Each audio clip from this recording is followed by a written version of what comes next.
ریاکاری بھی ایسی چیز ہے جو بعض اوقات آدمی کو اس کا احساس نہیں ہوتا، اور وہ ہوتی ہے ریاکاری. جیسے مثلا اگر کوئی شخص اپنے آپ کو کہتا ہے کہ جی میں تو ناکارہ ہوں، ٹھیک ہے، تو زبان سے تو کہہ رہا ہے ناکارہ ہوں. اگر کوئی اس کے جواب میں یہ کہہ دے کہ واقعی بھئی آپ تو ہیں ناکارہ، تو کیا ہوگا؟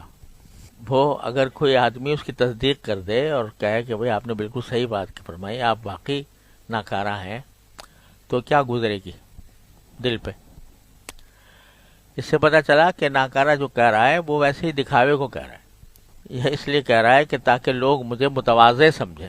حقیقت میں تو یہ ہے کہ میں بہت بڑا آدمی ہوں، لیکن زبان سے یہ کہہ رہا ہے کہ ناکارہ ہوں، تو اس کا چاہتا یہ ہے کہ اس کے ذریعے لوگ یہ سمجھے بھئی یہ تو بڑا متواضع ہے، تواضع رکھتا ہے، اپنے آپ کو ناکارہ سمجھتا ہے.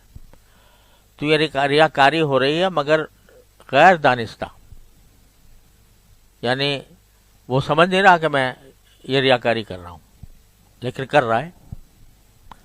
تو اس لیے اصل جو تصوف کا اور طریقت کا اور کسی شیخ کی طرف رجوع کا جو اصل مقصود ہے، وہ ہے ان باطنی جو فضائل ہیں ان کا حصول، اور باطنی جو رذائل ہیں یعنی بیماریاں ہیں ان کا علاج. اب سب سے بڑی چیز جو ہے نا دین میں باطنی صفات میں، وہ اخلاص ہے کہ جو کام کرے آدمی اللہ جل جلالہ کے لیے کرے. تو اس کو حاصل کرنا ہے، واجب ہے، فرض ہے.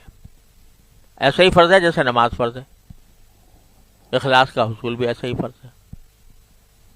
اور ریاکاری ایک بیماری ہے، اس سے بچنا بھی اسی طرح فرض ہے جیسے کہ شراب پینے سے بچنا فرض ہے، جیسے اللہ بچائے بدکاری سے بچنا فرض ہے، تو اسی طرح اس سے بھی فرض ہے.